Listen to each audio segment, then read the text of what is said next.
নমস্কাৰ বন্ধুসকল, আজি মই আৰু এটা কথা ক'ব খুজিছোঁ আপোনালোকক। আমাৰ অসমত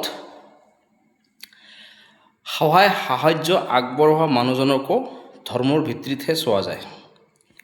কথাষাৰ মই এইকাৰণে ক'ব খুজিছোঁ, আজি গোটেই অসমত বদৰুদ্দিন আজমল চাহাবক লৈ ইমান বিতৰ্কিত মন্তব্য দাঙি ধৰিছে, কিছুমানে ক'ব নোৱাৰি, সহ্য কৰিব পৰা অৱস্থা নহয়। আজি যেতিয়া 6-7 দিনৰ পৰা যেতিয়া নাখায়, ভোকত থাকিব লগা অৱস্থাত যেতিয়া কোনোবাই কাৰোবাক সহায় কৰিবলৈ আগবাঢ়ি যায়, তাৰ পিছতো ধৰ্মৰ ভিত্তিতহে চায় যে কোন ধৰ্মৰ মানুহে সহায় কৰিব আহিছে। একাংশ এনেকুৱা ধৰণৰ মন্তব্য কৰে যাক সহ্য কৰিব পৰা অৱস্থা নহয়।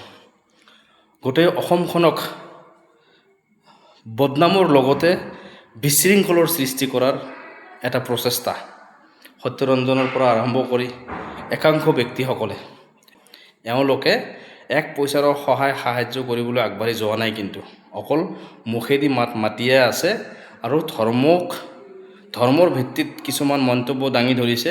আৰু হিন্দু আৰু মুছলিম মানুহৰ মাজত যিটো সমন্বয়, সম্প্ৰীতি, মিলা প্ৰীতিৰ যিটো নেকি এটা সম্পৰ্ক, ভাল সম্পৰ্কবিলাক বেয়া কৰিবলৈ চেষ্টা কৰিছে।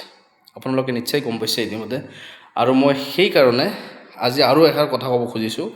বদৰুদ্দিন আজমল চাহাবে কৈছে যে মই তাতে সাহায্য কৰিব গৈছোঁ, ৰাজত্ব কৰিব যোৱা নাই, আৰু মোৰ ৰাজত্ব অলৰেডি আছে তেখেতে কোৱা মতে, আৰু মোক ৰাজত্বৰ দৰকাৰ নাই। আৰু যদি বিশ্বাস নহয় তেতিয়াহ'লে কোৰ্টত এফিডেভিট কৰি দিম বুলি প্ৰতিশ্ৰুতি দিছে, যদি অসুবিধা আছে কিছুমান যদি বিশ্বাস নকৰে। গতিকে আপোনালোকে চিন্তা কৰক যে দুখীয়াক সহায় কৰা, ভোকত থকা মানুহক খাদ্য যোগান দিয়া, ঘৰ নথকা মানুহক ঘৰ সজাই দিয়া, তাৰপিছত পিন্ধিবলৈ কাপোৰ নথকা মানুহক পিন্ধনৰ কাপোৰ দিয়া, যিবিলাক মৌলিক অধিকাৰ, এইবিলাক ধৰ্মৰ ভিত্তিত চোৱা নাযায়। একচুৱেলি যেতিয়া ফেমিলিটোত এইবোৰ প্ৰভাৱ পৰে তেতিয়াহে গম পায় যে তেওঁলোকক কি দৰকাৰ হয়। আৰু তেতিয়া মুছলিম লাগে নে হিন্দু লাগে তেনেকুৱা ধৰণৰ কোনো ধৰণৰ মাইণ্ডত নেখেলে।